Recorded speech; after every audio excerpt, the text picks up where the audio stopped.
Right now, at this very moment, something is cutting through the darkness between the Earth and the Moon. Not a satellite, not a piece of space debris, a rock, an ancient tumbling piece of the solar system that has been drifting through space for billions of years, and tomorrow on May 11th, it is going to thread one of the tightest cosmic needles imaginable. Astronomers monitoring live space weather data confirmed it this morning. A near-Earth asteroid, one that only entered our awareness recently, is on a trajectory that will bring it closer to Earth than the Moon itself.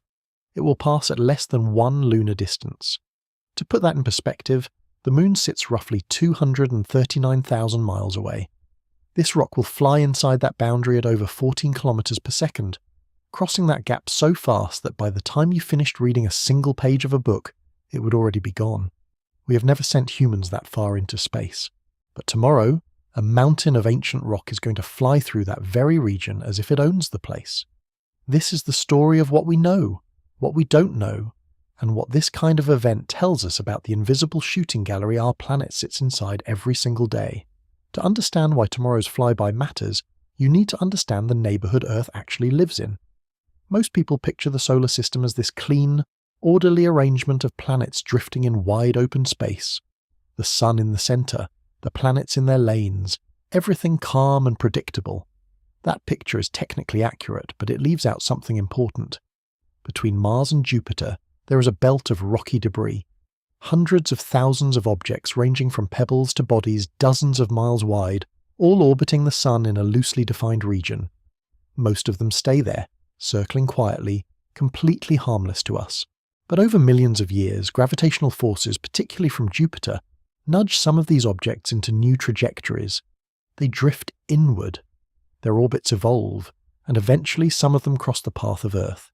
We call these near-Earth asteroids, and there are hundreds of thousands of them. The ones we know about number in the tens of thousands. The ones we haven't found yet number in the hundreds of thousands more.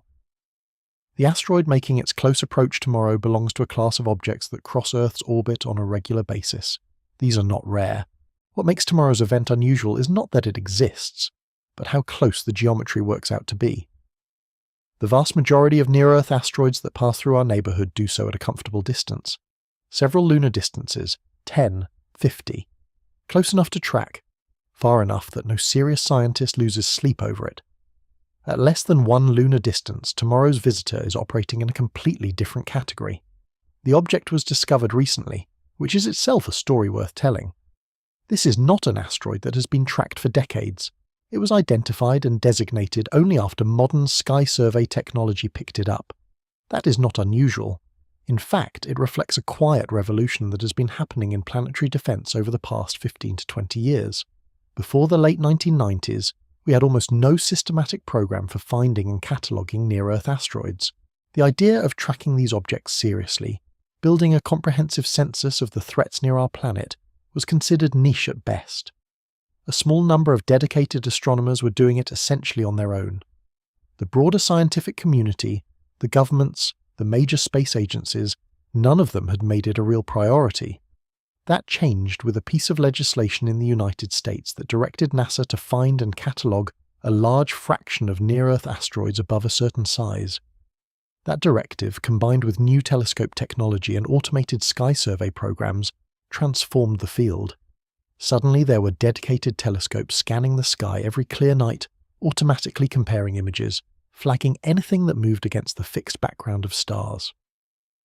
The discovery rate of near-Earth asteroids exploded. We went from knowing about a few hundred to knowing about thousands, and then tens of thousands.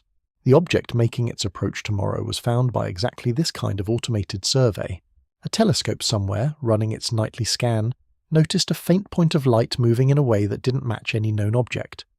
The software flagged it. A human reviewed it. Confirmation observations were taken at other facilities. An orbit was calculated, and that calculated orbit showed something that immediately got attention. This thing was coming close. Very close. Now here is the question that most people ask immediately, and it is the right question to ask. Should we be worried? The short answer is no, and the reasoning behind that answer is actually more interesting than the fear would be. When astronomers say an asteroid is going to pass at a certain distance, they are not guessing. They are not estimating based on incomplete data and hoping for the best. Modern orbital mechanics is extraordinarily precise. The math that governs how objects move through space under the influence of gravity has been refined over centuries. We can predict where an asteroid will be, given enough observations to within a tiny fraction of the uncertainty. The more observations you collect over a longer arc of the object's orbit, the tighter that uncertainty becomes. For an object this close, the observations that have been gathered are sufficient to rule out any impact scenario with high confidence. The error bars on its trajectory place it well clear of Earth, even accounting for the small gravitational influences that can nudge an object slightly during a close pass. Planetary defense scientists ran the numbers. They ran them again. The object is going to miss. But missing by less than 1 lunar distance is still, by any cosmic standard, an extraordinarily close call. And it raises a question that does not have a comfortable answer. What if we hadn't found it in time? What if the discovery had come later, with less time to refine the orbit?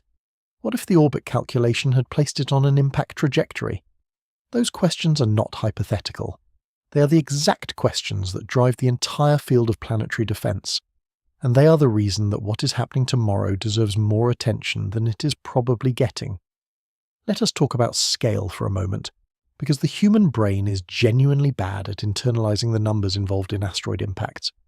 The most famous impact in recent human memory happened over Russia about a decade ago. In the early morning, a rock roughly 20 meters across entered the atmosphere at a steep angle and exploded in the air above a Russian city.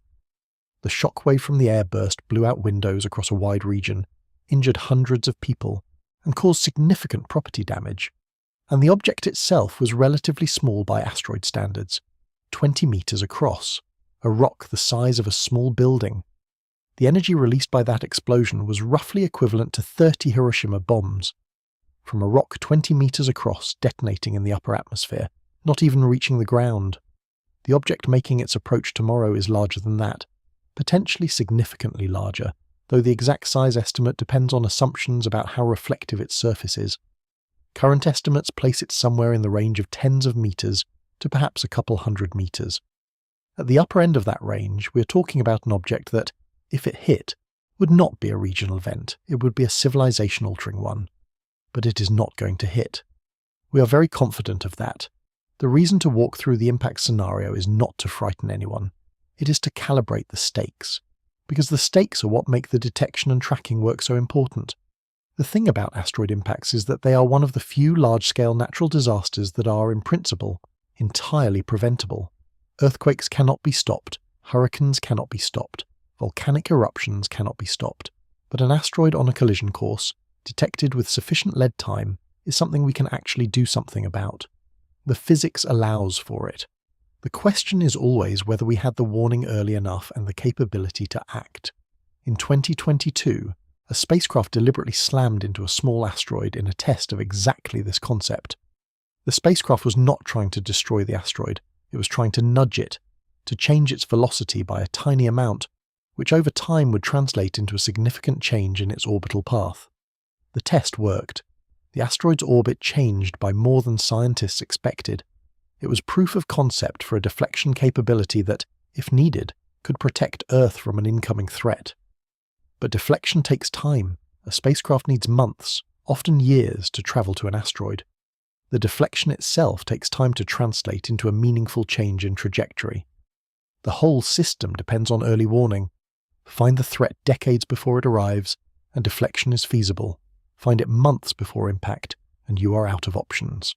Which brings us back to tomorrow's visitor, and to the broader picture of what our detection capabilities actually look like right now. The honest assessment, from the scientists who spend their careers thinking about this, is that we have made extraordinary progress in finding the large objects, the mountain-sized and larger asteroids that would cause global catastrophe. Those are now mostly catalogued. The survey programs have done their work in that category. If there is a civilization killer out there with our name on it, we almost certainly already know about it. The problem is the smaller objects. They range from roughly 30 meters up to a few hundred meters. Objects that could devastate a city or a region. Objects like the one making its approach tomorrow. In that size range, our census is far from complete. We may have found a fraction of what is actually out there. The rest are drifting in undetected orbits, their existence unknown to us. This is not speculation or alarmism. It is the straightforward conclusion of any honest accounting of what the sky surveys have and have not found. The large objects we know. The small and medium objects we are still working on. And the way we find the ones we haven't found yet is exactly the same as how we found the one approaching tomorrow. Automated sky surveys, dedicated telescopes, patient systematic observation, night after night, comparing images, flagging new movers, building orbits, assessing threats. There is a next generation of this capability being built right now. A space-based telescope specifically designed for planetary defense has been in development, intended to operate in an orbit that gives it a view of the sky not available from Earth. From the ground, we're always looking outward into the darkness. A space telescope positioned between Earth and the Sun, or in a different orbital configuration, can spot objects that are invisible to us because they are approaching from the direction of the Sun, lit from behind. Some of the most dangerous potential impactors are in exactly that category. Objects that could arrive with almost no warning because their approach geometry keeps them hidden until they are very close. The development and eventual operation of a capability like that would be a genuine step change in our understanding of the threat environment. But it is still a project in progress, not an operational system today. What we have today is what found tomorrow's visitor. What we have today is what gave us the orbit calculation that rules out an impact. What we have today is, in many respects, genuinely impressive compared to where we were 25 years ago. And in other respects, it is still not enough to give us complete confidence that there is nothing out there we are missing. Now, there is another dimension to tomorrow's event that is worth spending time on, because it speaks to something deeper than just the hazard question. The asteroid making its close past tomorrow is old. Not old in the way a historical building is old, or even old in the way a dinosaur fossil is old. Ancient in a way that makes those comparisons feel absurd. This object formed somewhere between 4.5 billion years ago, in the early chaos of the solar system's formation. For context, the Earth itself is 4.5 billion years old. This rock is a contemporary. It was present at the formation of the solar system in the same way the Earth was present. They are, in a real sense, siblings.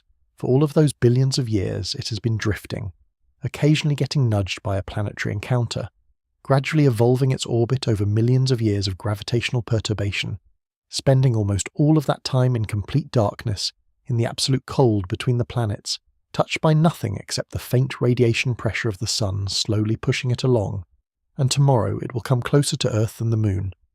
If there were eyes aboard that rock to look out, they would see something remarkable. The full disk of the Earth, blue and white against the black of space, closer and larger than any view of our planet most humans will ever see. And they would also see the Moon, that pale grey sphere hanging further off, roughly in the same region of space but more distant. The geometry of the flyby means the asteroid threads between us and our own natural satellite. That is not a common occurrence. It happens, but not often, and usually with objects much smaller. An object of this size making this closer pass is an event that gets written into the catalogues of near-Earth object history. Observers with telescopes will be able to track it, not as anything spectacular to the naked eye. It will be a faint, fast-moving point of light, appearing to drift across the background stars as the hours pass. To watch it is to watch something genuinely extraordinary. A piece of the primordial solar system, older than any rock on Earth's surface, older than the continents, older than life itself, moving through the neighbourhood that we call home. Some of the most scientifically valuable work happening around close asteroid flybys is radar observation. Large radio telescopes, when an asteroid comes close enough, can bounce signals off the object and use the returning signal to build detailed images of its shape, surface texture, rotation rate, and even internal structure in some cases. The results are consistently surprising. Asteroids are not the smooth, spherical rocks that people tend to imagine. They are lumpy, irregular, sometimes contact binaries, two lobes barely touching each other, slowly tumbling end over end. Some have surface features that look almost like craters within craters, records of ancient impacts that happened billions of years ago when the early solar system was a much more violent place. Some are loose rubble piles, collections of rocks and dust held together by gravity rather than solid stone, such that if you tried to land on them you might sink into the surface rather than standing on it. The opportunity to get high-resolution radar data on an object this close is rare and scientifically valuable. The observations that take place around tomorrow's flyby will add to our understanding of what near-Earth asteroids actually look like up close. That knowledge matters for more than scientific curiosity. Any future deflection mission would need to understand the physical properties of its target. A solid rock deflects differently than a rubble pile. A rapidly rotating object is harder to push in a predictable direction than a slow rotator. The database of detailed physical characterization of near-Earth asteroids, built observation by observation, close flyby by close flyby, is the foundation that any operational planetary defense capability would rest on. There is a community of people who have dedicated their professional lives to this work. They are not particularly famous. They do not tend to appear in mainstream news coverage except when something like tomorrow's flyby happens. They work at universities and observatories and space agency facilities around the world, running telescopes in the dead of night, writing code to automate the search, calculating orbits with the kind of precision that would have been unimaginable even 40 years ago. Their collective achievement is genuinely extraordinary. The catalogue of known near-Earth objects represents thousands of person-years of work. The systems that flag new detections, assess their threat level, and disseminate that information to the global community run around the clock. When a new object is flagged as potentially hazardous, the response is rapid and coordinated. Observers at multiple facilities around the world prioritize follow-up observations. Within days, sometimes hours, a preliminary orbit is replaced by a refined one, and the question of whether something needs to be worried about is answered. The infrastructure of planetary defense is, in a quiet way, one of humanity's most impressive collective scientific achievements. A globally coordinated effort to catalogue the potential threats to our species, built over a few decades from almost nothing. And yet it operates with budgets that are small by the standards of any other major scientific or defense enterprise. The entire global effort to find, track and characterize near-Earth objects runs on funding that would not cover the cost of a single military aircraft. For what it delivers, the return on investment is almost incomprehensibly high. A single asteroid impact of the kind that could plausibly happen within a human lifetime, detected early enough to deflect, would represent a benefit worth more than everything humanity has ever invested in the field. Multiplied many times over, that math is understood by the scientists in the field. It is less well understood by the governments and funding bodies that make the decisions. As we approach tomorrow's flyby, it is worth sitting with that tension for a moment. We have built something genuinely impressive. The detection and tracking systems that found this object, calculated its orbit, ruled out an impact, and gave us the information to understand this event clearly. That is real capability, earned through decades of dedicated work. And it is still incomplete. There are still objects out there we have not found. There are still gaps in our sky coverage. There are still size ranges where our census is thin. The object coming tomorrow is going to miss. We are confident of that. But it is also, in a sense, a reminder. Not a warning, because the object is not going to hit. A reminder of the environment we live in. A reminder that the solar system is not a finished static place. It is dynamic. Objects drift. Orbits evolve. Close approaches happen. Impacts happen on geological timescales with a regularity that the crater record on the Moon makes unmistakably clear. We live on a planet that has been struck repeatedly over its history by objects from space. The evidence is everywhere if you know how to look for it. Scattered through the geological record in the chemistry of certain rock layers, in circular depressions that erosion has softened but not erased. Some of those impacts were catastrophic. Some drove mass extinctions. Some changed the trajectory of a life on this planet. We are the first species in the history of this planet capable of detecting these threats in advance. We are the first species capable of doing something about them. That is not nothing. That is, in fact, a profound turning point in the long story of a life on Earth. For billions of years, every creature that lived here was completely vulnerable. The rock comes, it hits, and if it is big enough, the consequences are enormous and unavoidable. We are the first thing that has ever grown on this planet with the intelligence and the technology to look up at the dark and see the threat coming. Whether we actually deploy that capability fully, whether we fund it properly, whether we treat it as the serious civilizational priority it arguably is, those are questions we are still working through as a species. Tomorrow, a piece of the ancient solar system is going to pass between the Earth and the Moon at over 14 kilometers per second. It will be tracked by telescopes around the world, Scientists will collect data, orbital mechanics will be refined, papers will be written, and then the object will continue on its way, back out into the dark, into an orbit that will bring it back again someday, in years or decades or centuries, for another pass that will once again be calculated, evaluated, and found to miss. Or not. Statistically, eventually, on long enough timescales, something comes closer than a miss. That is the nature of the system we live in. What we do with that knowledge, how seriously we take it, how much we invest in the infrastructure to see it coming, and the technology to deflect it when we need to, that is the real story that tomorrow's flyby is telling. Not the rock itself, though the rock is genuinely remarkable. The rock is 4.5 billion years old. It has been doing this for longer than life has existed on Earth. It does not know we are here. The story is us, looking up, seeing it, understanding what it means, and deciding what to do about it. That decision is still being made. Let us start with a number that took a long time to arrive at, and that arrival changed how we think about everything that came before it. 66 million years ago, something hit the Earth. We know this not from a single piece of evidence, but from dozens of independent lines of inquiry, all pointing to the same moment. There is a layer in the geological record, thin, found on every continent, a boundary between two great eras of life. Above the layer, the fossil record looks like the world we recognize. Below it, something completely different. And in the layer itself, something extraordinary.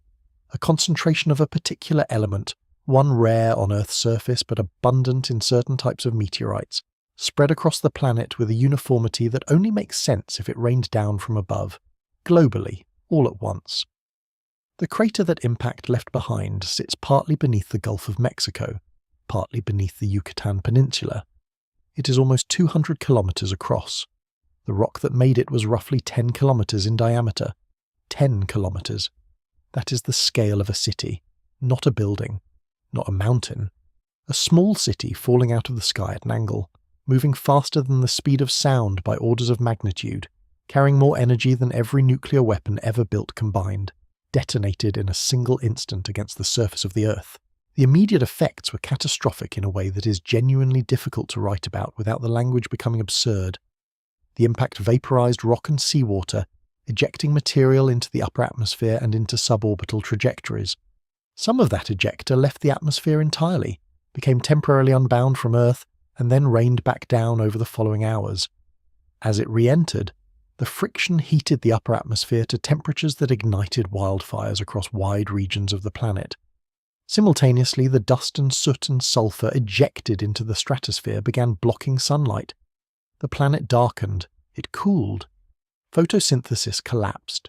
The base of the food chain fell out from under the organisms that depended on it.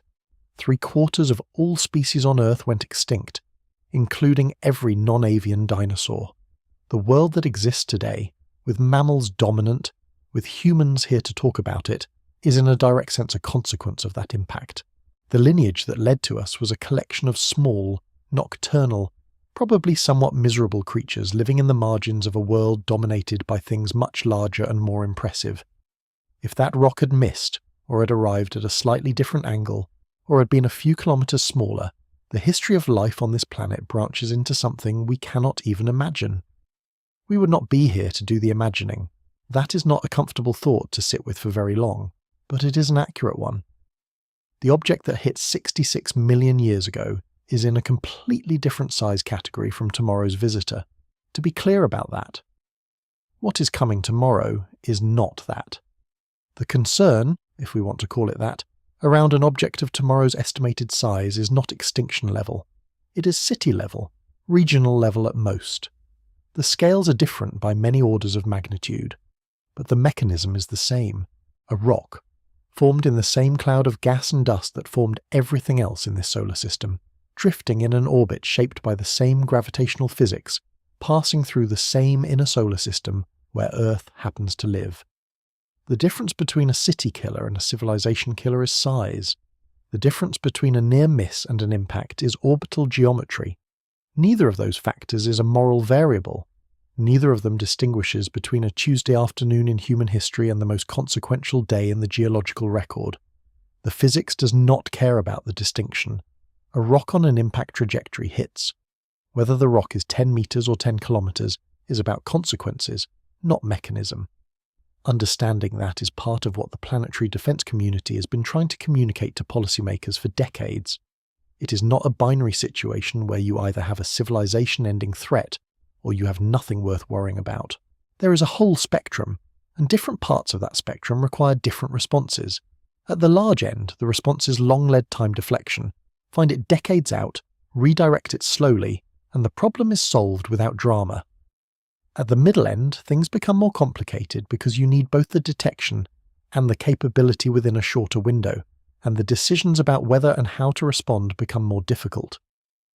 At the small end, for objects that are genuinely too small to detect far in advance, the realistic response may shift from deflection to impact prediction and civil defense.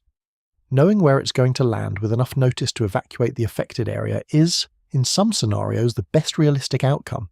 Each of those response strategies requires different infrastructure, different investments, different lead times to develop and validate the capabilities, and every day that passes without building those capabilities is a day closer to the moment when you might need them and discover you do not have them. Now let us shift away from the hazard angle for a while, because it is not the only story this kind of event tells, and dwelling too long on risk without context becomes its own kind of distortion. The asteroids themselves are genuinely fascinating objects, independent of what they might or might not do to us. They are archives. The oldest, most pristine ones are better preserved records of the early solar system than anything on Earth's surface. The Earth's geological processes, plate tectonics, erosion, volcanism, are constantly recycling the surface and the crust. The oldest rocks we can find on Earth's surface are a few billion years old, and finding them requires specific geological conditions and a lot of looking. The oldest stuff is buried or destroyed. Asteroids have none of that. Many of them have been sitting in cold, radiation-flooded vacuum, physically largely unchanged, since the first few million years of the solar system's existence. When we get a sample back from one of them, we are holding material that formed when the sun itself was new, when the planets were still accreting, when the chemistry of the early solar system was still sorting itself out. There have now been multiple missions that have successfully collected samples from near-Earth asteroids and returned them to Earth. The results of analysing those samples have been remarkable in ways that go beyond geology. The early solar system was a chemistry experiment.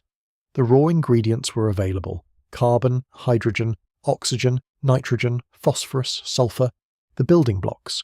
And in the asteroid-forming environment, with the right conditions, complex chemistry happens spontaneously. When we look at the material returned from certain asteroid samples, we find organic compounds.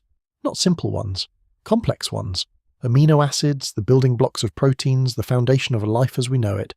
This is not a new finding, strictly speaking. Meteorites, which are asteroids, or fragments of asteroids that survived the journey through Earth's atmosphere, have been found to contain organic compounds for decades. The implication has always been the same, but has never quite made it into mainstream consciousness. The chemistry of life did not necessarily originate exclusively on Earth. The building blocks were being synthesized in space, delivered to the early Earth by a bombardment of comets and asteroids, and possibly that delivery played a role in kick-starting the chemistry that eventually became life. We do not know if that is true. We do not know if life on Earth got a head start from space-delivered organics, or whether it figured it all out from scratch with local materials. The question is genuinely open, but the discovery that asteroids are carrying amino acids and other organic compounds across the solar system does something to the mental model of how widespread the necessary ingredients for life might be. If the building blocks are being synthesized everywhere the chemistry is right, and then scattered everywhere by the constant traffic of small bodies, then the ingredients are not rare. The step that remains hard is the step from chemistry to life, from molecules that can replicate to something that can properly be called living. That step, wherever and however it happened, is the genuinely mysterious part. But the idea that life's chemistry is something unique to Earth, that it required some special planetary alchemy that exists nowhere else, that idea has become harder to defend with every organic-rich meteorite we analyse and every sample return mission we complete. Tomorrow's visitor is part of that same population of ancient organic-carrying material. We have not sampled it directly. We may never have the opportunity to, depending on when it comes back around and whether any future mission is ever designed to intercept it. But it belongs to the same family of objects that the sample return missions have begun to open up for us. It carries some version of that ancient chemistry. It has been carrying it since before the Earth solidified. There is something in that which I find genuinely hard to articulate without sounding like I am reaching for profundity. But it is worth trying, because the feeling is based on something real. This object has been in space for 4.5 billion years. During that time, on the small blue world it is about to briefly pass close to, the chemistry it carries as part of its composition somehow organized itself, over billions of years of evolution, into organisms complex enough to look up and see it coming. The rock did not deliver life to Earth. Not this rock, we do not know that. But it is made of the same stuff. It comes from the same era. It shares a history with everything on Earth that goes all the way back to the beginning. And now the most recent product of that 4.5 billion year story is sitting at a telescope, or watching a live stream, or listening to a description of what is about to happen, and tracking it. That loop, from ancient chemistry to self-aware observer, completed in the moment an astronomer first detected this object and understood what they were seeing, is something I cannot help but find extraordinary. Let us talk about the detection moment specifically, because it is not the romantic scene most people imagine. A sky survey telescope does not work like a person sitting at an eyepiece, moving the tube around, waiting for something interesting to show up. Modern sky survey work is almost entirely automated. The telescope is operated by software that executes a predetermined observing plan, pointing the instrument at a series of fields across the sky in a pattern designed to cover as much area as possible, as efficiently as possible. It takes images. It compares those images to earlier images of the same field. Anything that has moved between one image and the next gets flagged. The list of flagged objects on any given night is enormous. Most of them are known. The software knows what all the known objects should be doing, and it filters them out.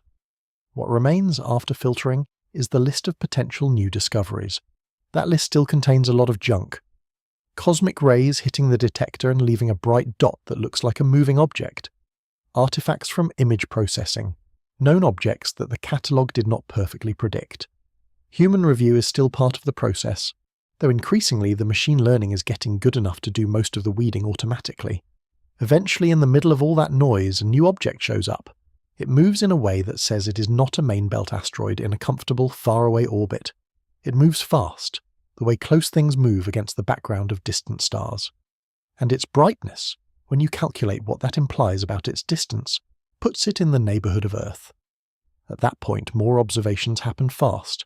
Other telescopes are asked to confirm. An orbit is computed from the first few data points, necessarily imprecise with so little information, but enough to say something about what kind of object this is and roughly where it is headed. If that preliminary orbit raises any concern at all about a possible close approach, the information goes out through the channels that the planetary defense community has built for exactly this purpose. Within hours, facilities around the world are pointing at the new object. More observations refine the orbit. The uncertainty on where the object will be shrinks with each additional data point. The question of whether Earth is in the error ellipse, whether the range of possible trajectories includes some that intersect with Earth's position, gets resolved as the orbit tightens. For the object making its approach tomorrow, that resolution landed somewhere that said, close, but not a threat. Inside the lunar orbit which triggered all the attention and analysis that has been devoted to it. But well clear of Earth itself, that workflow, from detection to refined orbit to threat assessment, is something that has been developed and refined over the years since the Sky Survey programs became serious. The first time through, it was slower and more uncertain. Now it runs with a kind of practiced efficiency. When the system finds something, it knows what to do. What it cannot do, and this is worth understanding clearly, is find everything. The sky's enormous. The survey telescopes are powerful, but they can only look at a certain area per night. The cadence of observations, how often any given part of the sky gets imaged, limits how early you can catch a fast-moving object. And, as mentioned before, there is a blind spot. Objects approaching from the direction of the sun are essentially invisible from the ground, because you cannot image the daytime sky. Some of the most dangerous potential short-warning impactors are the ones that live in that blind spot. The survey system is also fundamentally limited by aperture and sensitivity at the small end. Very small objects, tens of meters across, are simply too faint to detect until they are very close, often only days away. By then, the warning time for any kind of organized response is essentially zero. The best you can do is know where it is going to land.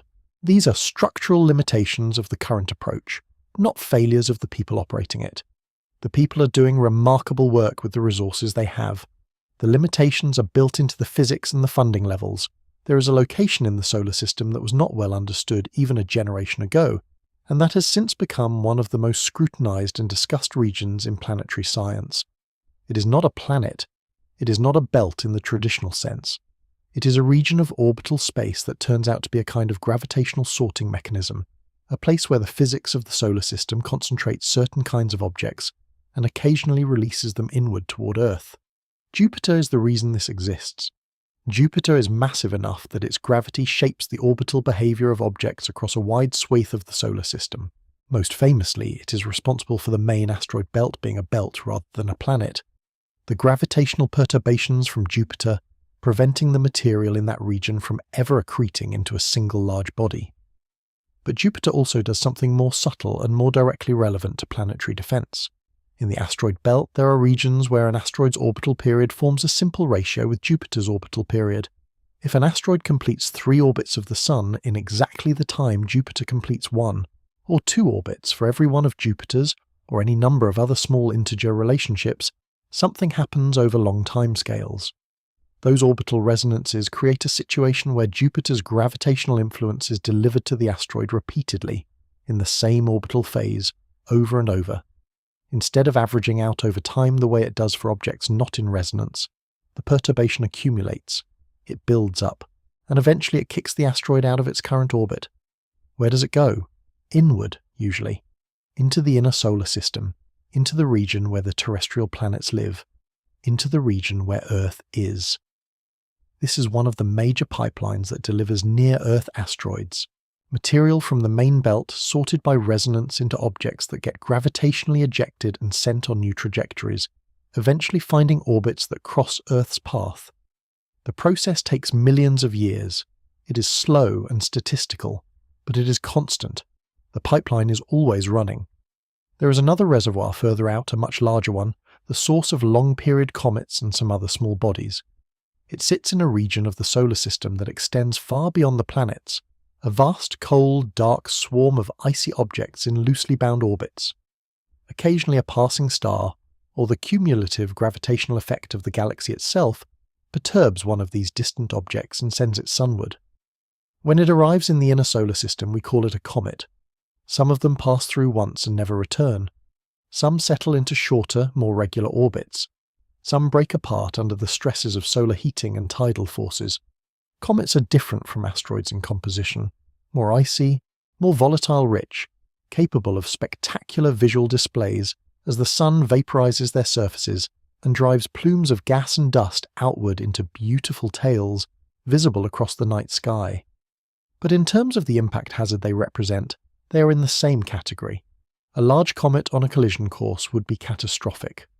The fact that comets come from much farther out means they arrive with potentially much higher velocities than typical near-Earth asteroids, which means even a smaller comet can carry enormous impact energy. Comets also have the potentially concerning feature that they can approach from unexpected directions, and with much shorter warning times. An asteroid in a well-mapped near-Earth orbit that is going to make a close approach decades from now can be tracked, studied, deflected if necessary, all with comfortable lead time. A comet falling in from the distant solar system for the first time could be travelling on an orbit that brings it from the direction of the Sun at high velocity, with weeks or months of warning rather than decades. This is not a reason for panic, but it is a reason for intellectual honesty about the limits of our protection. The Near-Earth Asteroid Survey is making genuine progress. The comet threat is harder, more unpredictable, less amenable to the kind of systematic cataloguing that has worked for the asteroid population. No one has a fully satisfying answer for how you build an early warning system against something that might arrive from anywhere, at any time, from the outer solar system. What we do have is better capability than we had even 10 years ago for tracking objects once they appear in the inner solar system. Ground-based survey telescopes are more sensitive. The software for detecting and characterizing moving objects is more sophisticated. The international coordination for follow-up observations is more mature. If a long-period comet appeared tomorrow on a trajectory that put it near Earth, we would see it coming with more notice than we would have managed a decade ago. That is not full protection. It is partial, imperfect protection. But imperfect and improving beats non-existent, and the direction of travel matters. Let us talk about what a deflection actually involves, because the concept gets reduced to a soundbite in most coverage, and the reality is genuinely more interesting. The physics of deflecting an asteroid are straightforward in principle. An asteroid is in an orbit. If you can change its velocity, even by a very small amount you change its orbit. A tiny change in velocity, applied early enough, translates into a large change in position by the time the object reaches the point of potential impact. Months or years of extra travel time, during which the changed trajectory accumulates, means the difference between a collision and a miss can be smaller than a millimeter per second of velocity change at the point of intervention. That is the beautiful thing about early action. You do not need to push the asteroid hard. You need to push it at all. The earlier you push, the less force is required to achieve a miss. The later you wait, the harder you have to push, and at some point the required force exceeds what is physically achievable with any foreseeable technology. The technique that was tested a couple of years ago, deliberately ramming a spacecraft into an asteroid at high velocity to impart a slight momentum change, is called a kinetic impactor. It is the simplest concept, the most proven concept, the one with the least unknowns. You hit the rock with a spacecraft, the spacecraft transfers its momentum to the rock's velocity changes slightly. Done early enough, this translates into a miss. The test worked better than expected, partly because the impact excavated material from the asteroid's surface and ejected it at high velocity in the direction of the impact. That ejected material carries momentum with it, which amplifies the push. The asteroid got kicked a bit harder than the spacecraft's own momentum would have accounted for, because the ejector added to the effect. How much ejector you get depends on the structure of the asteroid's surface, which is one of the reasons physical characterization matters so much. Knowing how much you will kick the rock from a given spacecraft impact requires knowing something about what the rock is made of and how it is structured. A rubble pile responds differently than solid rock.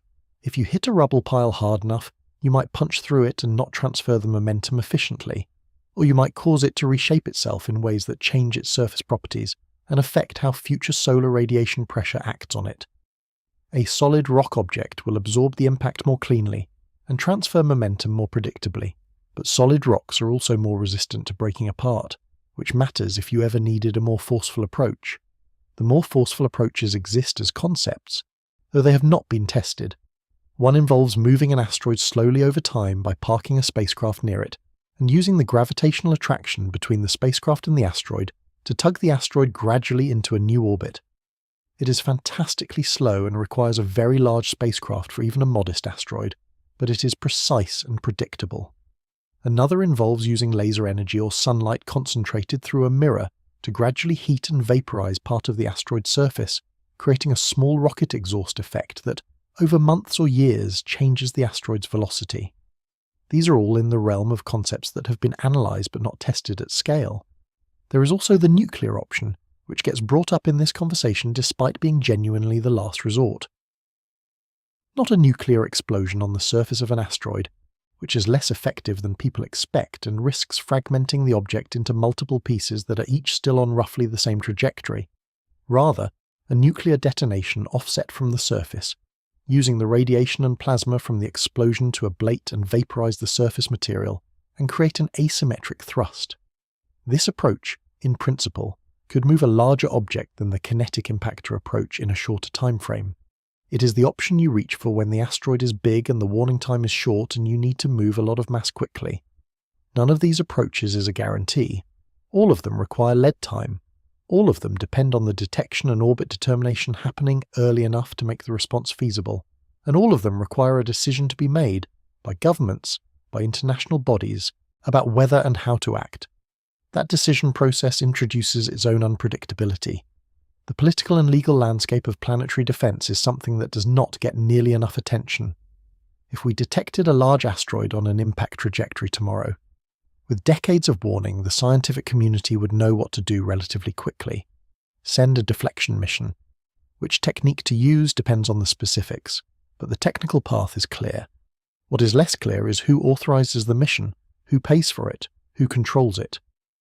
An asteroid deflection mission would need to be an international effort, both practically, because no single nation could fund it alone with any reasonable probability of success, and politically, because the question of who decides to redirect an asteroid and where the redirected asteroid goes has international implications that need to be negotiated rather than unilaterally decided.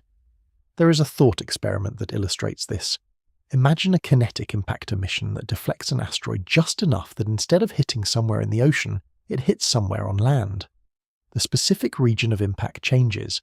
A deflection that saves the world from an oceanic strike might, by slightly altering the trajectory, direct the impact toward a populated land area instead. The people in that area would have a very different perspective on whether the deflection mission was a good idea. This is not a purely hypothetical concern. It is the kind of question that international law and governance frameworks would need to address before any real deflection mission could be authorized. The UN has bodies that think about this. There are coordination frameworks among space agencies for information sharing on near-Earth object threats. The governance infrastructure exists in embryonic form. Whether it is mature enough to function under the pressure of a real imminent threat is a different question. The Russia situation from a decade ago, the airburst over the Ural region, is instructive here. That event was genuinely unpredicted. No one saw it coming. The object entered the atmosphere and exploded before any warning could have been issued, even if we had the best possible detection capability. An event that injured over 1,000 people and damaged tens of thousands of buildings happened with zero warning time. The response from the international community was interesting and somewhat reassuring in one respect. It accelerated conversations about planetary defense. Funding levels at various agencies received more serious attention than before. The awareness at a policy level that this is a real issue requiring real resources went up measurably in the aftermath, but it also revealed something uncomfortable. The event happened, it was over, and then life went on. Within a few news cycles, the story faded. The increased policy attention was real, but not sustained at the level the event's implications arguably warranted. The lesson was absorbed in a shallow way. Near-Earth objects are a real hazard. We should pay attention to them. But the depth of action that the lesson should have prompted, a serious, well-funded, globally coordinated effort to complete the census and build robust deflection capabilities, that deeper response did not follow. We are better than we were before that event. We are not where we should be, if you take the problem seriously in a proportionate way. There is a class of objects that sits at the intersection of asteroid and comet, and these complicate the picture in ways that planetary scientists are still working through.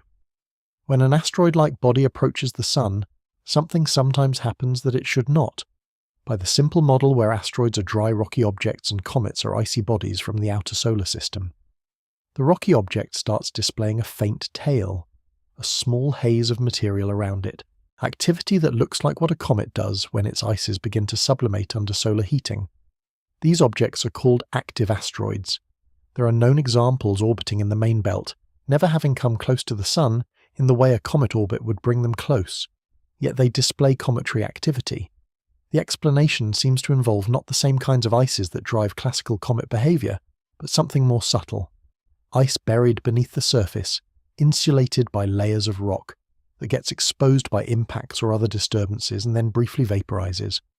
Or perhaps rotation-driven mass shedding, where an asteroid spinning fast enough starts throwing material off its surface, or internal collisions within a rubble pile structure. The interesting implication of this is that the distinction between asteroid and comet is blurrier than the clean categories suggest. Both types of objects come from the early solar system. Both carry ancient chemistry. Both can, under the right circumstances, deliver material to a planetary surface. The categories are useful for rough sorting, but they are not a fundamental physical distinction. Some of the best-known comets have been found, when they eventually become less active, to look a lot like asteroid-type objects in their basic structure. Some near-Earth asteroids, when examined closely, show hints of past activity or composition that says they might be dormant comets, former cometary objects whose ices have been depleted but whose basic structure remains. This matters for the hazard question in one specific way. Some percentage of near-Earth asteroids are actually dormant comets. Their orbital histories brought them in from farther out, where they were active, and now they are cold and dark in the inner solar system, behaving like asteroids in every detectable way. Their composition might differ from typical rocky asteroids in ways that would matter for how they respond to a kinetic impactor strike, and their orbital history implies a different origin story than a main belt-derived near-Earth asteroid. Knowing which objects fall into which category is part of the ongoing characterization work that makes the planetary defense picture more complete. The object passing tomorrow has a story we do not fully know yet. Its orbital history before it entered the catalogues, which only goes back to its discovery, is inferred from orbital dynamics rather than direct observation. With the close flyby and the radar observations that will accompany it, scientists will refine what we know about this object's history and its physical nature. Some of those results will not be available for months after the data has been fully processed and analysed, but the close approach window is when the highest quality observations are possible, and the scientific community will make the most of it. Let us think about what the human relationship with these objects looks like across different timescales, because the very long view is where some of the most interesting realizations live. On a timescale of millions of years, Earth is regularly struck by objects large enough to leave global signatures. The extinction event 66 million years ago was the most recent globally catastrophic one, but it was not the only one. There are several major extinction events in the deep fossil record that show signatures consistent with large impacts, or volcanic events, or some combination of both. The distinction between impact-driven extinctions and volcanism-driven extinctions is sometimes blurry because both can produce similar environmental effects: sudden cooling, acidification of oceans, disruption of photosynthesis. There is also evidence, somewhat contested but not dismissible, that some of the large volcanic episodes in Earth's history were themselves triggered or influenced by impacts. Large impacts create enormous pressure waves through the mantle, and there is a hypothesis that this can in some cases destabilize regions that were already volcanically active. The relationship between impacts and volcanism, between external catastrophe and internal response, may be more intertwined than the simple picture of separate events suggests.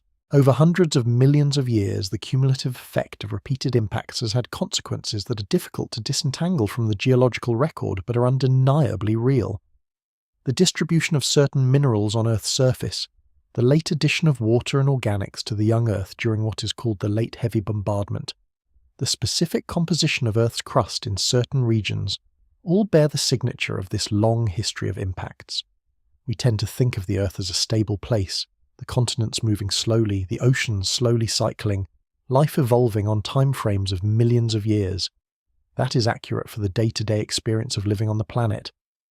But zoom out far enough and the Earth has had enormous external perturbations, random intrusions of material from space that reset local conditions and sometimes global conditions in ways that life had to adapt to or succumb to. What comes tomorrow is tiny against that backdrop, a pebble, metaphorically, compared to the boulders that reshaped the planet's biological history. But it is a reminder that the backdrop is real. The history is written in the rock record, in the craters on the moon, in the chemistry of ancient meteorites. We live on a planet that has been shaped by this process over its entire history, and the process has not stopped just because we showed up. Now, let us talk about the moon, because the moon is the most visible record of this history, and it has a direct relevance to what is happening tomorrow. The moon's surface is covered in craters. Unlike Earth, the moon has almost no geological activity. No plate tectonics, no significant atmosphere, minimal volcanic activity now compared to its ancient past. The craters that form on the moon stay there for billions of years, preserved with extraordinary fidelity.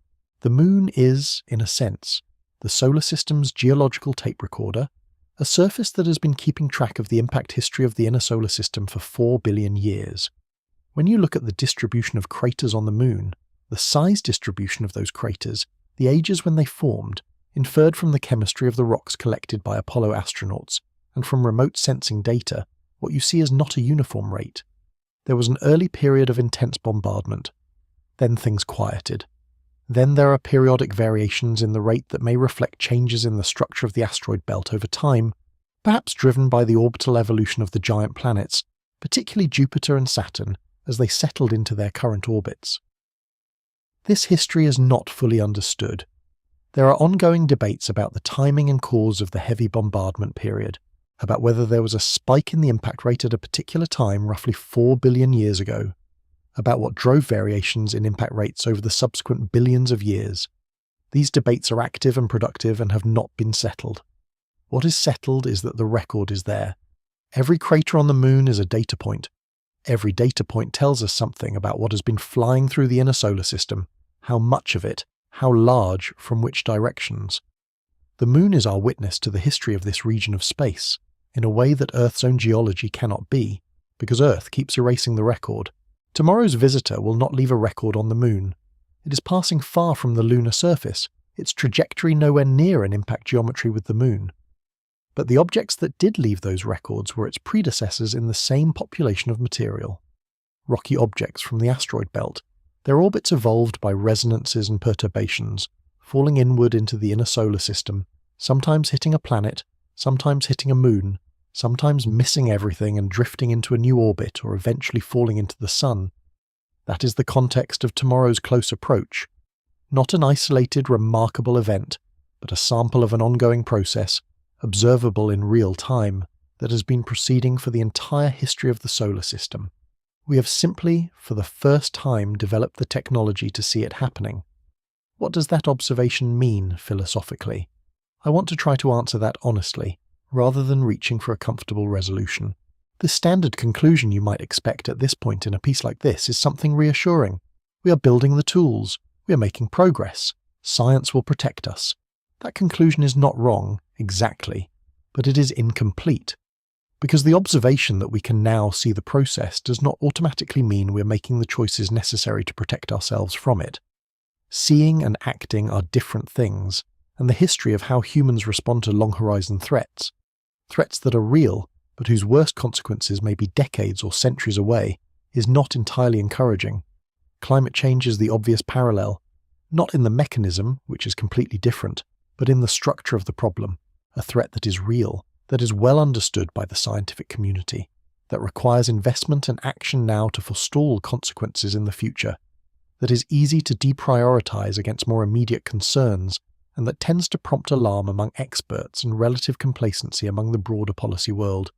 The trajectory is unmistakable. Whether the response is adequate is a separate question from whether the threat is understood. Planetary defense is in a similar position, with the additional complication that the timeline is much more uncertain. With climate change, the projections run over decades, and the effects are already visible in real-world data. With asteroid impacts, the probability of a damaging impact in any given human lifetime, or even over several human generations, is low, though not zero. The harm happens infrequently enough that it is easier to deprioritize, despite the fact that the rare cases when it does happen can be catastrophically severe. The rational response to this kind of risk structure, low probability but very high consequence, is to invest in prevention. That is how actuarially sensible insurance works. You pay a small amount regularly against the small probability that the bad outcome happens, because the bad outcome would be catastrophically expensive and the cost of prevention is manageable. The math of planetary defense works out similarly. The annual budget required to maintain a comprehensive detection and response capability is small relative to the cost of a major impact event that catches us unprepared. The expected value calculation strongly favours investment. But expected value calculations are not how most political decisions get made. Political decisions respond to events, to visible, immediate, emotionally compelling situations. The low probability, high consequence threat that has not yet materialized is systematically disadvantaged in that environment, regardless of how clearly the mathematics argues for action. The people who work in planetary defense know this. They have learned to communicate the risk in ways that do not trigger immediate dismissal, to frame the work in terms of its scientific value as well as its protective function, to build coalitions across national boundaries and across scientific disciplines. They have made genuine progress. The political environment around planetary defense is more mature than it was 30 years ago, more funded, more internationally coordinated. The UN has a formal mechanism for international coordination on this issue that did not exist a generation ago. But the word that keeps coming up in honest assessments of where things stand is adequate. We have done a great deal. We have not done an adequate amount given the stakes. What would adequate look like? It would look like a completed survey of all potentially hazardous objects down to a size where the regional damage from an impact is severe enough to warrant concern. Not just the big ones, we mostly have those. The smaller ones, the city killers. It would look like a space-based survey system providing full sky coverage, removing the blind spots that exist for ground-based surveys. It would look like a funded, internationally agreed deflection mission architecture that could be initiated on short notice if a threat were identified. It would look like a tested, proven set of capabilities rather than a plan and some preliminary demonstrations. We have pieces of that picture. We do not have the full picture. And the gap between what we have and what adequate would look like is not a technical gap. The technology exists or is clearly achievable. It is a prioritization gap, a funding gap, a political will gap. There is a place in Japan that I want to tell you about, because it illuminates something about how this problem gets approached when people are serious about it. A research facility there has been doing something remarkable for years. They are not just cataloguing objects, they are planning missions. Not hypothetical planning, engineering planning, detailed studies of candidate asteroids, analyses of what spacecraft architecture would be required to rendezvous with them, how much lead time would be needed for each approach, what the mission would cost, what the probability of successful deflection would be under different scenarios. The level of specificity in this work goes far beyond what most people imagine when they think of planetary defense as a concept. This is not philosophers thinking about whether we should deflect asteroids in principle.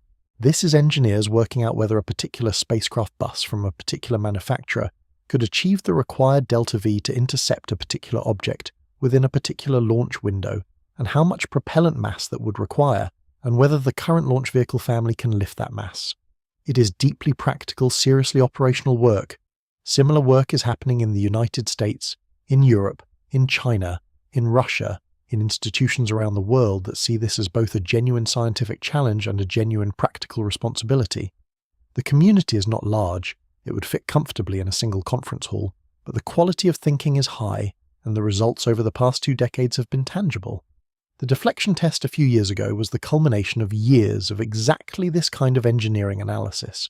Someone, somewhere, worked out that a particular asteroid was a suitable target, that it posed no actual threat so the test would not accidentally create a problem, that its orbital period was measurable precisely enough that a change in that period would be detectable as proof of success, and that a spacecraft of achievable size and cost could reach it within a practical mission time frame. All of that analysis, all of that engineering work happened before a single piece of hardware was built. The test worked. The evidence was unambiguous. Scientists measuring the orbital period before and after the impact found it had changed by more than the minimum required for mission success, by more than the pre-mission predictions had estimated. The ejector amplification that nobody was sure would happen in sufficient quantity actually happened in substantial quantity. The test delivered better results than the conservative estimates had predicted. What this means for the practical future of planetary defense is significant. The technique works, not just in simulation, not just in theory, but in reality, on an actual asteroid, measured by multiple independent observation campaigns over the months following the test. The first rung of the deflection capability ladder has been demonstrated. The next question is scaling. The asteroid used in the test was small, a few hundred meters across the larger companion body, much smaller the target that was actually impacted. A real threat asteroid might be larger, multiple spacecraft might be needed, or a larger spacecraft with more impactor mass. The engineering work required to understand how the technique scales, to understand how you design an effective mission for objects of different sizes and compositions and rotation states, is ongoing. The test gave us a calibration point. Now the models need to be verified at that calibration point and then extrapolated sensibly. There is also the question of reconnaissance before deflection. If you detect an asteroid on an impact trajectory, your first response before you send the deflection spacecraft is to send a characterization spacecraft. You need to know what you're dealing with. How dense is the object? What is its surface composition? How is it rotating? What is its internal structure, loose rubble or coherent rock? All of that affects how you design the deflection mission, and all of that requires getting a spacecraft close to the object first, well in advance of when the deflection needs to occur. This two-phase approach, characterize then deflect, requires more lead time than a single mission. It requires the detection to happen early enough that you have time to do both things, which circles back, always, to the same constraint. Early detection is everything. The longer the lead time you have, the more options remain available, and the less force each option needs to apply. 100 years of warning gives you extraordinary flexibility. 50 years is still very comfortable. 20 years is achievable with current technology. 10 years is tight but probably workable. 5 years is very difficult. 1 year is essentially impossible with any existing or near-term technology. Months is a different category of problem entirely, where the realistic options shift from deflection to evacuation and civil defense. This is why the completion of the asteroid survey is not just a scientific nice-to-have. It is the foundational requirement for everything else in the planetary defense system to have a realistic chance of functioning as intended. Now let us take a different kind of turn towards something that does not get discussed in the usual treatment of this topic, which is what we have already lost to impacts in recorded history, or near recorded history, and what that tells us about how the human species has historically processed this kind of event. There is a period roughly 12,000 years ago that left signatures in multiple geological records around the northern hemisphere. An impact or series of impacts, possibly a fragmenting comet or cluster of comet fragments, may have deposited material across a wide area of North America and possibly other regions. The evidence includes a thin layer with certain chemical signatures that is found at a particular archaeological boundary, a boundary that also corresponds to the extinction of the large animals of North American prehistory and the beginning of a cold period that lasted roughly 1,000 years. This hypothesis has been debated intensely and remains contested. There are proponents who see the evidence as compelling, and skeptics who point to alternative explanations for each of the cited signatures. The debate has not been settled. What is agreed is that something happened around that time that left evidence across wide geographic areas, and that something coincides with major ecological disruptions whose cause has not been fully explained by any alternative hypothesis. If an impact event did occur at that boundary, roughly 12,000 years ago, it would have happened in the lifetime of modern humans. Not recorded humans, there was no writing yet, but anatomically modern humans who were present in North America and across the globe. The descendants of the people who witnessed whatever happened are almost certainly part of our ancestry. Something that dramatic, happening within the experience of people who were already human in every biological sense, and we have almost no clear record of it beyond the geological signatures. That is a remarkable thing to consider. The mechanisms by which societies transmit information across generations are fragile. Oral traditions can preserve some things across thousands of years. Archaeological evidence preserves traces of behavior and material culture. But the experience of a catastrophic external event, the sky torn open, the animals dying, the cold coming, the social disruption, that experience would need to have been encoded in some transmissible form to survive 12,000 years. If it was, it may survive in mythology, in the oral traditions of cultures that have maintained themselves across that time frame.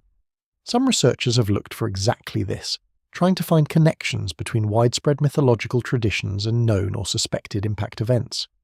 The methodology is difficult and the results are disputed, but the question itself is not absurd. There is a separate, much better documented case from historical times. In the 6th century, in the years following roughly 536 of the Common Era, something happened to the global climate. Tree ring records from multiple continents show a dramatic narrowing of rings in the years immediately following, indicating severely reduced growing seasons. Written records from Europe, Asia, and the Middle East describe unusual atmospheric phenomena: a dry fog, reduced sunlight, failed harvests, famine, political disruption.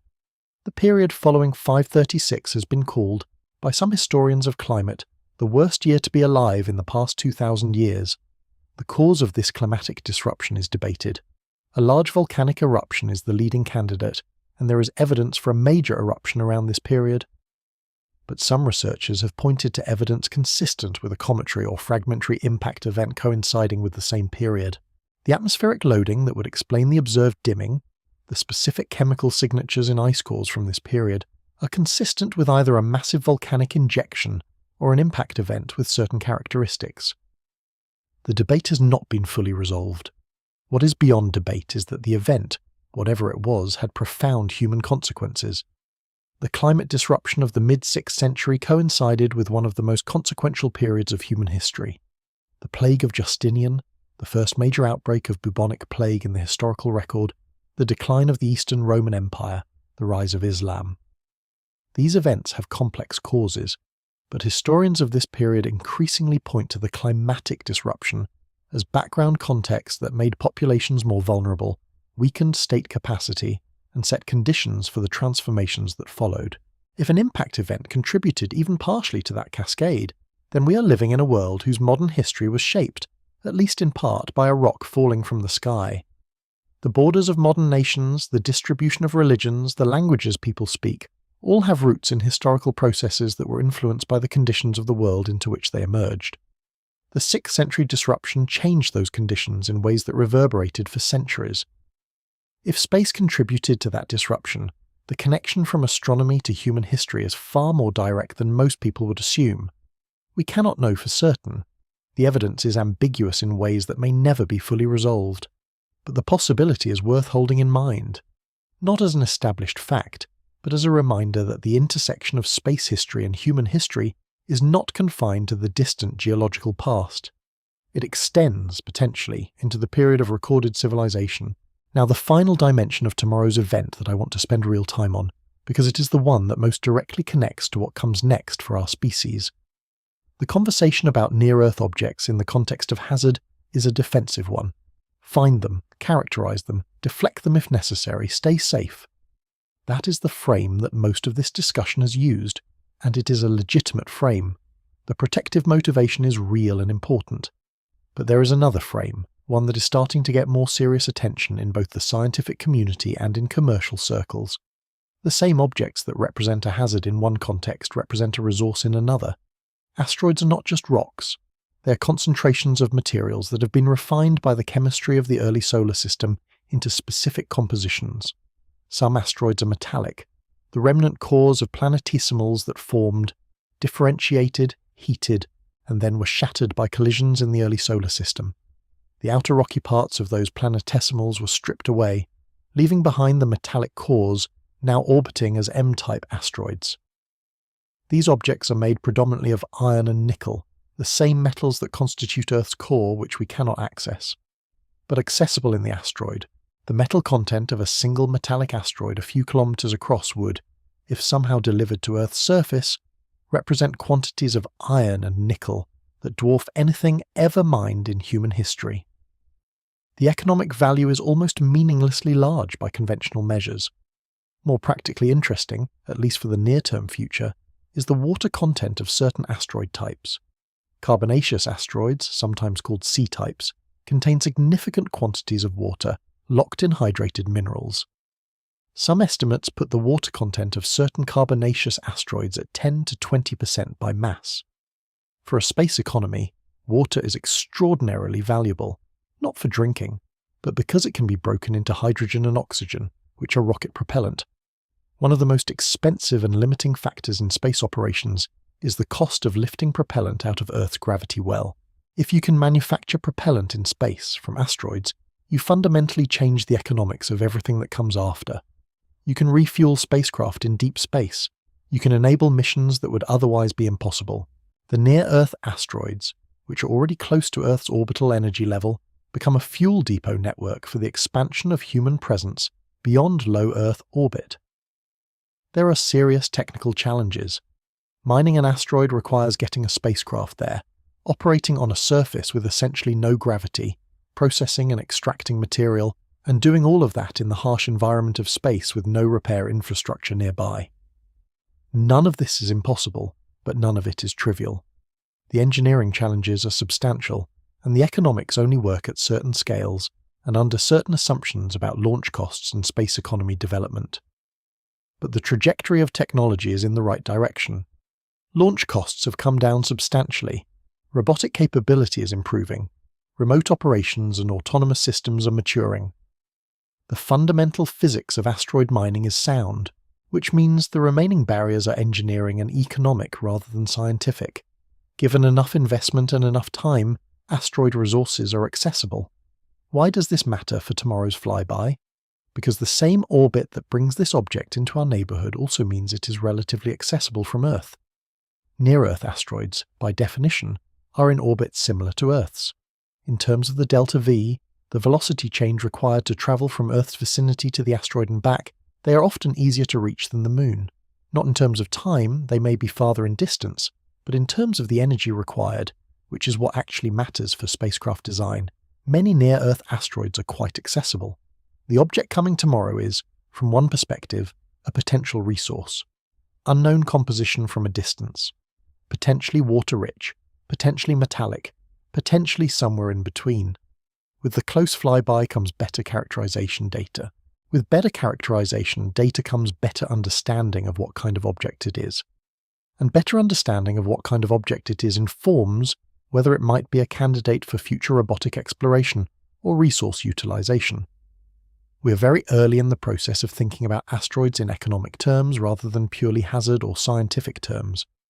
The commercial sector has had companies dedicated to this concept, some of which have struggled with the long timescales and high upfront costs. No commercial asteroid mining operation has yet returned a profit, or even completed a mining operation at any scale. But the concept is not dead, and the trajectory of the broader space economy is toward the kind of cost reduction and capability maturation that would eventually make it viable. The near-Earth asteroid population, including objects like tomorrow's visitor, is the accessible frontier of that potential economy. The same survey work that catalogues them for planetary defense simultaneously catalogues them as potential resources. The same characterization work that tells us how they would respond to a deflection spacecraft also tells us how they would respond to a mining spacecraft. The science and the engineering overlap substantially.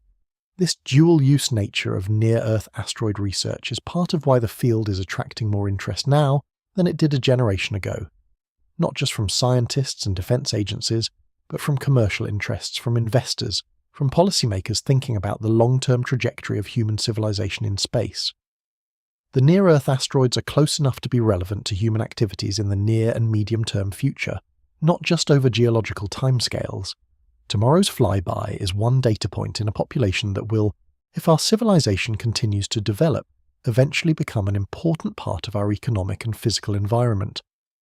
Let us talk about where we actually are in the longer arc of this story, the story of humans and space, and the question of what our relationship to the objects around us is going to look like.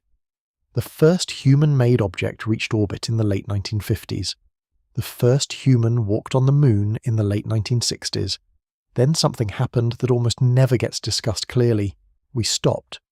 Not entirely, but in terms of the bold trajectory of that first decade, the ambition leveled off dramatically. No humans have been beyond low Earth orbit since the early 1970s. The solar system that was opened by those early missions has been explored since entirely by robotic spacecraft, which have done remarkable science, but represent a fundamentally different kind of presence than human explorers. The reasons for this are complicated and have been discussed extensively elsewhere. Political will, Cold War dynamics, cost structures, changing national priorities. The outcome is that we went from no space access to lunar access in about a decade, and then spent the next 50 years circling in low Earth orbit. That is now changing, though how quickly and in what direction remains genuinely uncertain.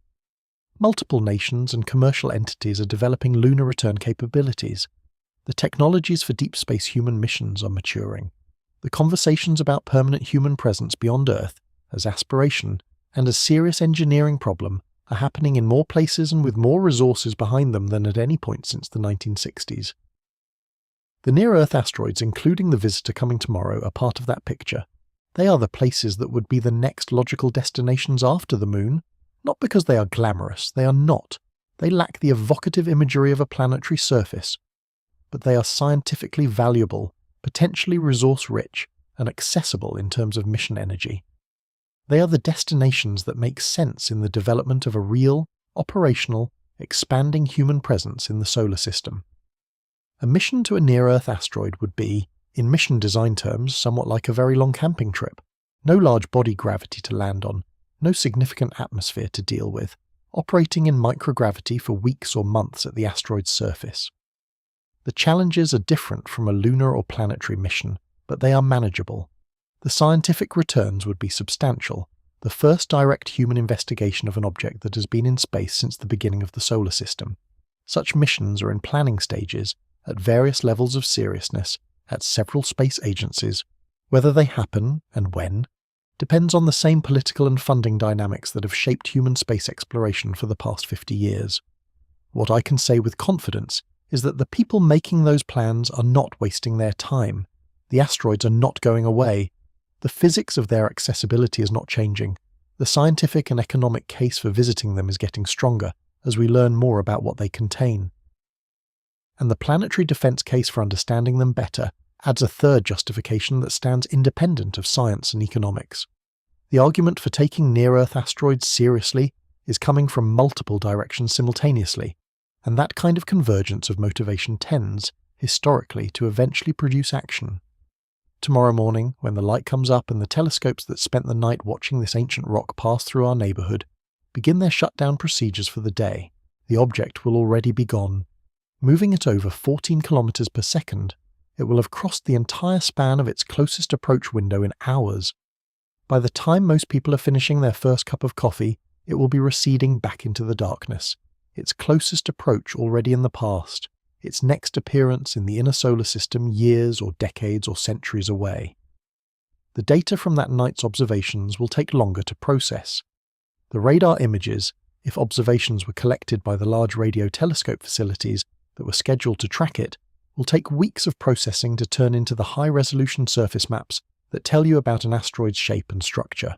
The preliminary orbital refinements will be posted to the databases that the planetary defense community maintains, updating the predictions for this object's future encounters with Earth over the coming centuries. At some of those future encounters it will come close again, perhaps not as close as tomorrow, perhaps closer. The orbital predictions extend far into the future, with uncertainties that grow over time as small perturbations accumulate, until at some point the uncertainty becomes large enough that you're no longer predicting a specific encounter, but rather a probability distribution of possible locations. Future observations, taken at future close approaches when the object is bright and accessible, will refine those predictions again. The object will be tracked. Its story in the human record will continue. Every time it comes back into the neighbourhood, someone will be watching. That continuous watch, maintained by the small and dedicated community that has built this capability, is the thing I want to leave you with. Not the drama of the close approach, though the drama is real. Not the statistics of impact probability, though those are important. Not even the philosophical resonance of ancient material passing close to the observers who evolved on the planet it shares an ancestry with, though that resonance is genuine. What I want to leave you with is the watch itself. The fact that there are people, right now, on multiple continents, running telescopes in the cold darkness before dawn, scanning the same sky that every human generation before them has looked at, but looking for something no previous generation had the means to detect, watching for motion against the fixed stars. Building a picture, object by object, orbit by orbit, of the dynamic environment we actually live in. They are doing this with limited resources, often in conditions that would qualify as genuinely difficult, motivated by a combination of scientific curiosity and a clear-eyed understanding of what their work means for the long-term security of everything that has ever lived on this planet. They are not famous. They do not receive the recognition that their work probably merits. The system they have built incrementally over decades is one of the most consequential scientific infrastructures in human history, and it is mostly invisible to the people it protects. Tomorrow's flyby, this particular rock on this particular night, is notable because of the geometry. The geometry of the approach makes it unusual, makes it visible in the data, gives it a character that distinguishes it from the hundreds of other near-Earth asteroid discoveries that happen every year with less dramatic orbital parameters. But it is also a representative sample. One example from a large population that the watch is continuously working through, object by object, building the map. The map is incomplete. It will be more complete a decade from now than it is today, and more complete still a decade after that, assuming the investment and the will to continue are maintained. The incompleteness is not a reason for despair. It is a reason for sustained, serious effort. We live in a solar system that is ancient and dynamic and full of material left over from the formation of everything we know. We live on a planet that has been shaped by that material arriving from time to time over billions of years. We are for the first time in the history of this planet a form of life capable of understanding the system we live in and capable, in principle, of intervening in it. That is not a small thing. It is, in the broad sweep of what we know about life and planets and the indifferent physics of the solar system, an extraordinary development. Whether we rise to meet what that capability demands of us, in terms of investment and seriousness, and sustained attention to a risk that operates on timescales longer than an election cycle, that is the question that tomorrow's flyby is quietly posing. The rock does not care about the answer. It will be gone before we finish asking the question. We are the ones who have to decide.